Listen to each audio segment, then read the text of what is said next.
Vous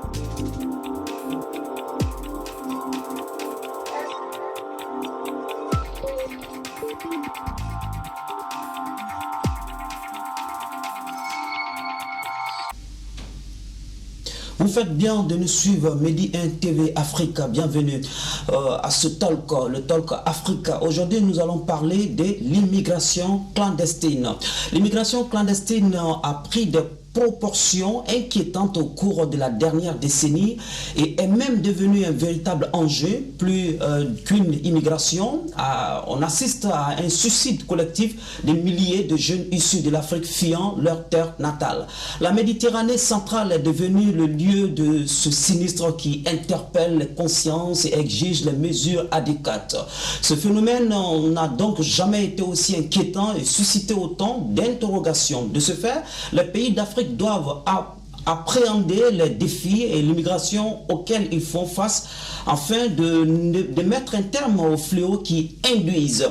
Immigration en Afrique, quel enjeu et perspective? On en parle avec nos invités. Le premier, Kamara Mohamed, ancien migrant, président de l'ONG Secours International, Djaba Fanta. Mohamed, bonjour. Bonjour. Merci d'avoir accepté notre invitation. Merci beaucoup. Alors, brièvement, vous pouvez nous expliquer un peu, c'est quoi l'ONG internationale Djaba Fanta?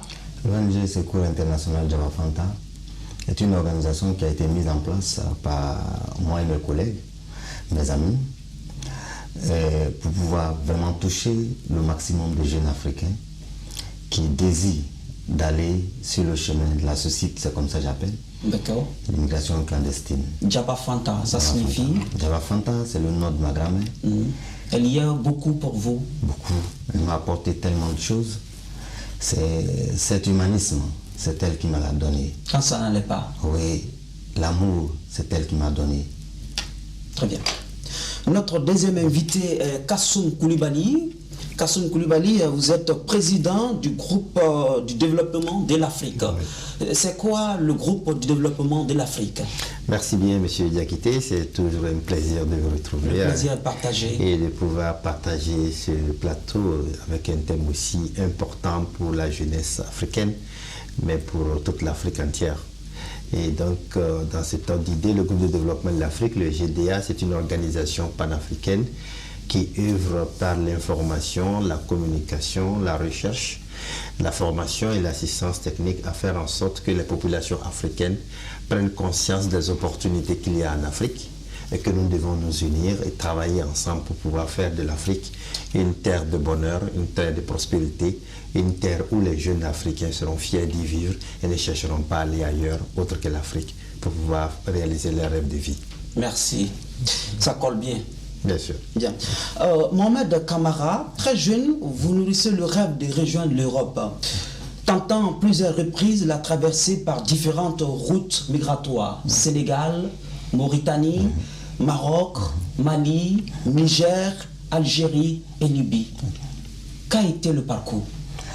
Le parcours d'abord été un parcours, une expérience et des difficultés, l'humiliation,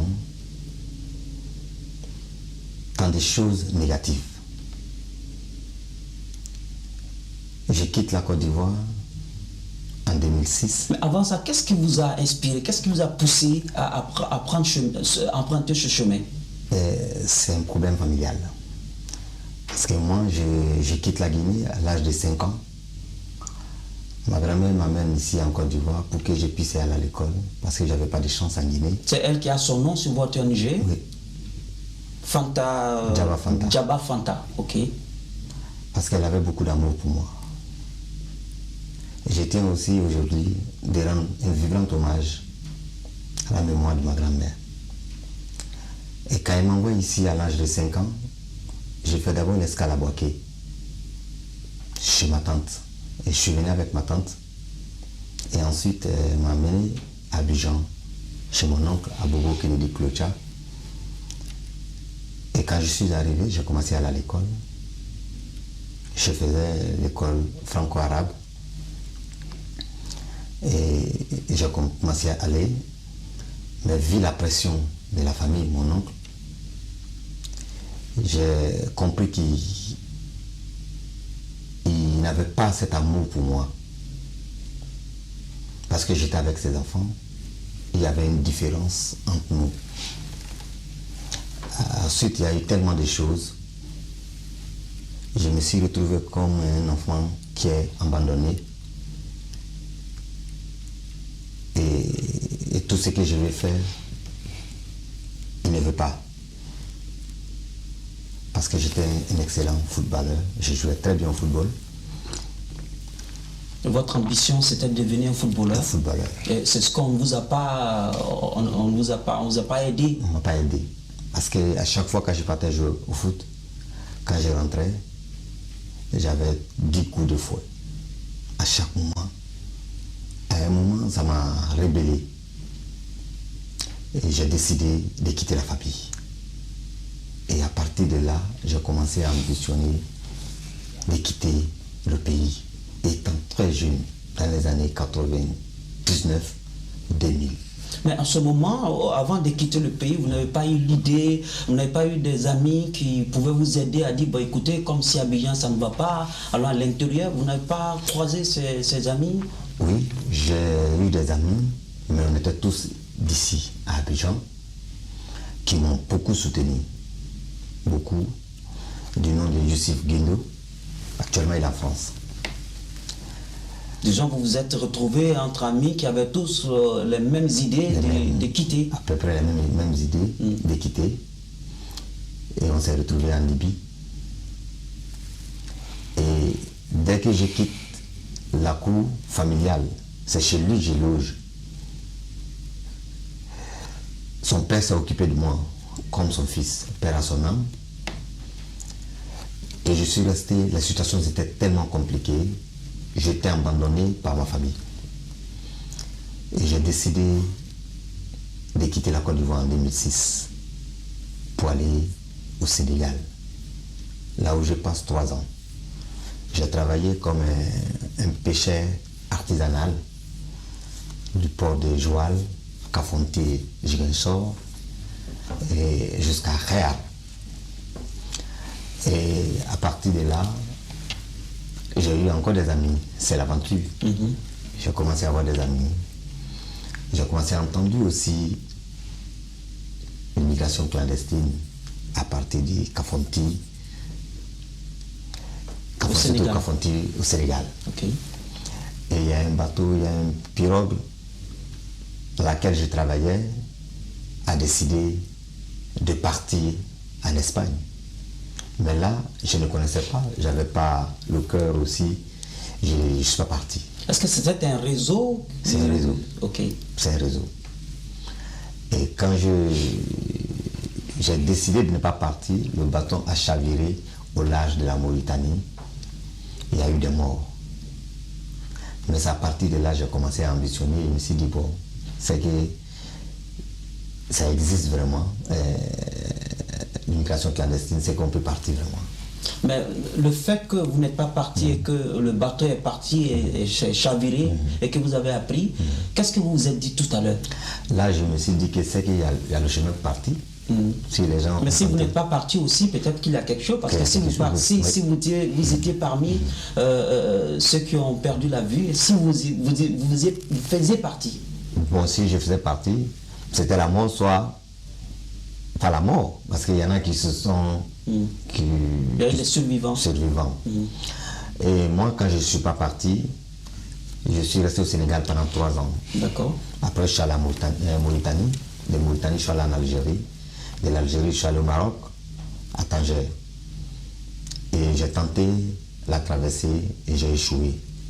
Là, je suis revenu dans mon bled, ici en Côte d'Ivoire. Je suis resté et la situation est devenue plus compliquée. D'accord. Et j'entendais des phrases blessantes. J'entendais des choses... De la part de ma famille. Vous êtes retourné encore en famille lorsque vous avez tenté le chemin? Oui. Bien. Et quand est-ce que vous vous retrouvez en Italie? Je me retrouve en Italie en 2016. Parce que quand je suis revenu, je suis reparti encore. Là, je suis resté en Algérie. Je suis revenu, c'est au 3e tour. J'ai passé par la Guinée. le Mali, le Burkina Faso, le Niger, la Libye, et j'ai traversé le 22 juin 2016. Du Zabrata, je fais le port de Zabrata à Bussa Sicilia. Alors, l'aventure italienne, c'était comment? L'aventure italienne, lorsque nous arrivons en Italie, on est descendu par le port d'Augusta Sicilia. Lorsqu'on arrive à Augusta Sicilia, on nous a enregistré les premiers enregistrements à la sortie du bateau. Vous étiez tous des Africains? On était tous des Africains, et en grande majorité de l'Afrique. De l'Ouest? De l'Ouest. L'exemple frappant est que dans mon bateau, on était 129 personnes, toute l'Afrique de l'Ouest, mais en grande majorité venant du Nigeria. Il y avait des Guinéens, des Ivoiriens, des Maliens. Et ça n'a pas été facile. Alors, quand vous êtes arrivé en Italie, par quoi vous avez commencé? Et lorsqu'on arrive en Italie, d'abord, dans le bateau, c'est que nous ont sauvés, nous ont montré déjà les méthodes, comment faire d'abord les demandes. C'est une jeune Française qui m'a accueilli, elle m'a dit, ne fais pas une demande économique, ne présente pas un problème économique, mais il faut aller demander la protection internationale à partir d'Augusta Sicilia. Et qu'est-ce que vous avez opté? J'ai opté pour ça. L'économie? Non. La protection? La protection. D'accord. La suite, c'était quoi? La suite, bon, j'ai quitté Augusta Sicilia, je vais à Bologna. De Bologna me transfère à Ravenna. Ravenna m'envoie à Lugo. De Lugo, je me retrouve à Castel Bolognese, dans la région d'Emilia-Romagna. Et c'est là que je demande ma protection internationale. J'ai eu les 2 ans. J'ai eu les documents. Pour 2 ans? Pour 2 ans. Et après les 2 ans, j'ai pris mes documents. J'ai décidé de quitter l'Italie. Et cette fois-ci, je suis allé en France. Là où j'arrive, plus de 8 mois, je suis assis sans travailler, sans papier. La situation était tellement compliquée. Je vous dis de façon sincère, quand je suis arrivé à Saint-Denis-Gare, j'étais découragé parce que j'ai vu des centaines de personnes couchées au bord de la Seine, sans abri, sans travail. Même pour avoir à manger, c'est compliqué. Il y en a qui veulent retourner, mais la honte, ils n'ont pas cette force. C'est à cause de ces gens-là, je suis revenu. Ok, d'accord. Kassoum Koulibaly, vous avez presque suivi avec beaucoup d'attention ce parcours de notre invité. Qu'en pensez-vous exactement? Oui, j'ai suivi vraiment avec beaucoup d'émotion le parcours de M. Camara, que je trouve assez aujourd'hui courageux et digne de venir témoigner devant la face du monde, surtout devant ces jeunes frères qui ont cette ambition de pouvoir faire le même parcours.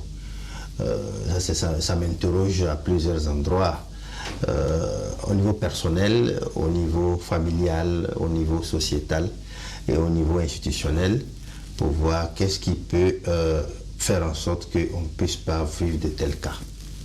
Et pour moi, je voudrais demander à M. Camara, de manière précise, quel était l'objectif qu'il recherchait à vouloir, coûte que coûte, aller en Occident. Camara. Vous savez, après avoir échoué sur le plan footballistique, j'avais des ambitions culturelles. Et j'ai cherché des soutiens partout.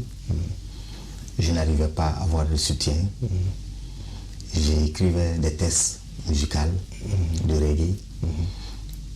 Et j'avais des locks. J'étais mal jugé déjà dans ma famille. Les gens me traitaient de drogué. Après l'ambition footballistique, cette fois-ci c'est l'ambition culturelle. Vous avez l'ambition de devenir un artiste rythman, c'est bien cela? Oui. Et là, parce que toute ma famille est ancrée tellement dans la religion. Et parce que c'était tellement difficile, j'ai cherché des points de chute partout où je passe.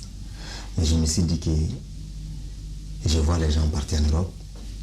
Quand ils reviennent, des artistes, ils reviennent, ça va, bon. Je sais que c'est le point de chute pour moi. Il faut que je passe par là-bas pour que je puisse être entendu par le monde entier. C'était ça votre objectif? Oui. Est-ce que vous avez atteint cet objectif? Non.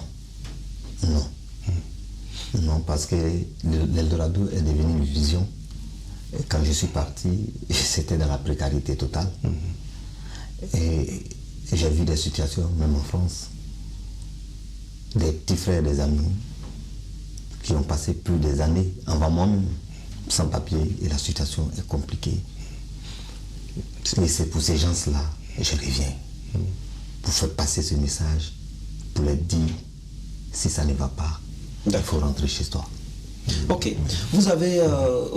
Je voudrais allez-y. il a dit un point très important par rapport aux artistes, peut-être qui, entre guillemets, ont réussi ou qui donnent le semblant d'illusion de réussite, qui font que je pense que l'une des causes fondamentales qui pousse les jeunes, comme M. Camara, peut-être beaucoup d'autres choses, c'est la désinformation ou l'illusion de certaines personnes qui font croire que de l'autre côté, c'est l'Eldorado et que même si il faut passer par là-bas obligatoirement, malgré que nous avons des multiples opportunités ici. Tout à fait. Donc, il y a des parce grands que studios, voilà, c'est ça, tout le monde est dans le beurre, il y a des centres de formation partout, on a accès à tout et tout est ok. Pourtant, c'est plus facile même d'avoir ces opportunités ici que souvent de l'autre côté. Et je pense que votre émission contribue déjà à ce que les gens sachent que ce n'est pas de l'illusion. Et il faut tuer cette désinformation là vis-à-vis de la société et faire en sorte que les jeunes comprennent qu'il faut d'abord explorer mieux chez soi avant de pouvoir passer à autre chose. D'accord. Vous avez réalisé, après la création de votre ONG déjà, c'était en quelle date? Mais l'ONG, le film a été réalisé avant l'ONG. Ah, ok, d'accord. Donc, ce film documentaire, vous parlez un peu de votre parcours, vous retracez un peu votre parcours, c'est bien cela? C'est ça. Je pense qu'il faut se battre. Il faut mener des actions collectives. Il faut aller vers ces jeunes-là. La sensibilisation n'est pas seulement de passer à la télé, mais c'est d'aller rencontrer ces jeunes-là.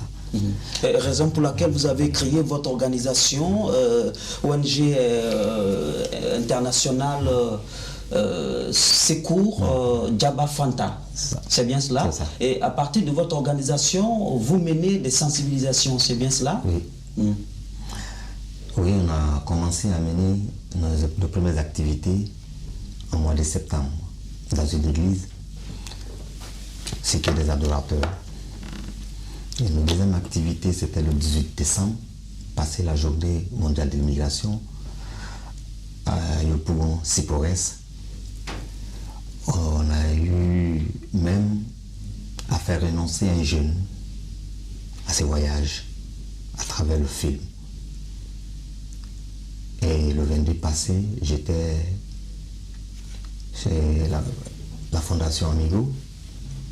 On a fait la projection et ils nous ont envoyé une autre branche de la Fondation encore, qu'on doit vraiment faire la projection encore le 13 février, le jeudi le 13 février prochain. Est-ce que vous avez approché les autorités ivoiriennes avec ce film documentaire? Est-ce que vous avez... il y a aussi des structures, les directions qui sont là, qui accompagnent aussi ce genre d'initiatives. Est-ce que vous les avez démarchées? Bon, l'ONG n'a pas encore allé vers ces gens-là. Et tout ce que nous menons, nous faisons avec les moyens de bord, avec nos propres moyens. Vu ce que j'ai vu sur le chemin, si je reste sous et miel, sans parler et sans aller vers ces jeunes, j'ai péché. Très bien. Kassoum Koulibaly, l'immigration clandestine des jeunes africains, nul n'est pas derrière nous. Hein? Qu'en pensez-vous? Je pense que c'est un véritable problème de société aujourd'hui et qu'il faudrait que les débats soient vraiment ouverts. Parce qu'on nous montrait souvent des images désolantes de pirogues qui chavirent au large de nos différentes côtes ouest africaines ou dans la Méditerranée. Ça fend le cœur pour nous qui sommes un peu plus âgés et pour nous qui pensons que l'Afrique doit être, n'est pas seulement le berceau de l'humanité, c'est le berceau de la prospérité. Et nous ne comprenons pas toujours comment est-ce que des jeunes sans compétences techniques, sans connaissance du milieu où ils aspirent à partir, veuillent prendre des risques aussi importants à mettre en danger leur vie, n'est-ce pas, l'élément fondamental de leur droit, et pouvoir chercher soi-disant argent. Je vais vous faire un témoignage. Moi, j'ai été plusieurs fois en France, et notamment à Sévran, où j'ai vu à la sortie du métro de Sévran des Maliens ou des Sénégalais ou des Potki qui vendent des maïs braisés, kabadjeni, ils vendent de l'arachide braisé et qui vendent des brochettes de viande là qu'on achète ici à 100 francs à 1 euro. Le maïs braisé qu'on vend ici à 50 francs, 100 francs à Abidjan à 1 euro. Je dis mais comment tu peux traverser clandestinement ton pays avec tous les risques pour venir vendre des maïs ici à 1 euro? On va venir vendre des brochettes ici à 1 euro. Vous voyez, ça c'est des choses que nous vivons. J'ai été la première fois en France, j'ai vu des migrants en 99, mon premier voyage en France, au foyer, j'ai vu des gens qui dormaient à 12 par chambre. J'ai dit, ben, si moi je dois venir dormir à 12 dans une chambre ici, je pense que ce n'est pas la peine. Quoi. Donc, vous voyez, donc on a vécu des expériences comme ça. Mais ce que je pense aujourd'hui, c'est qu'aujourd'hui, il faudrait que le débat soit public. Seulement l'information et la sensibilisation ne suffiront plus. Oui. Il faut réprimer. Les États font énormément de sensibilisation, mais ça ne marche pas. Oui. Il y a des organisations internationales qui font des projets de développement d'entrepreneuriat pour faire les retours des migrants, qui font des trucs d'insertion. Les ministères précisément en charge de la jeunesse font des investissements. Voilà, comme la Côte d'Ivoire qui a fait plus de 300 milliards pour l'année dernière pour les jeunes. Donc ça, c'est des mesures qui sont faites. Mais je pense que ce qui est plus important, derrière les réseaux d'immigration clandestine, c'est des réseaux de criminalité organisée et qu'il faudrait affronter parce que derrière ça, il y a le trafic d'êtres humains, il y a l'exploitation sexuelle, il y a la prostitution organisée, il y a vraiment d'autres fléaux plus graves avec des enjeux économiques et financiers qui sont transfrontaliers, qui sont plus lourds derrière, qu'il faut vraiment affronter. D'accord. Vous, en tant que groupe de développement de l'Afrique, rapidement, puisque nous sommes déjà à la fin de cette émission, rapidement, qu'est-ce que vous projetez? Est-ce que ça rentre dans vos programmes? Absolument, ça rentre dans vos programmes. Nous voyons ça dans le cadre d'abord de la refondation de la famille en Afrique. Parce que tout le cas de M. Camara qu'il a expliqué, c'est vraiment le cadre familial qui a failli. Il faudrait que nous revenions à rebâtir des familles solides où l'entente, la solidarité, le respect des mutuels et vraiment l'apport psychologique aux enfants qui sont souvent pas forcément issus biologiquement de leurs familles, les familles qui sont recueillies soient vraiment accompagnées. Ça, c'est très important. Les problèmes d'éducation scolaire et la citoyenneté doivent être mis en œuvre pour que les jeunes comprennent que l'enjeu, c'est la citoyenneté active dans leur collectivité. Ils doivent faire en sorte que leur rôle doit être ici et que, comme je l'ai dit, l'Afrique est le berceau de l'humanité, mais c'est le berceau de la prospérité. Dernier mot rapidement, Mamadou Camara. Oui, je tiens d'abord à dire merci à la télé et aussi adresser ce message à nos gouvernants de vraiment tendre l'oreille vers les jeunes, les écouter et essayer de les approcher, de parler avec eux. Parfait. Et connaître ce qu'ils veulent. Ça serait beaucoup important pour nous les jeunes. Merci. Camara Mohamed, vous êtes ancien migrant, président de l'ONG Secours International. Merci d'avoir été de notre... C'est moi qui vous remercie. Kossoum Koulibaly, président groupe de développement de l'Afrique, merci à vous également. Merci à vous. Remerciements à vous, nos téléspectateurs, d'avoir suivi ce grand talk. Nous vous donnons rendez-vous très prochainement avec d'autres thématiques. D'ici là, portez-vous bien.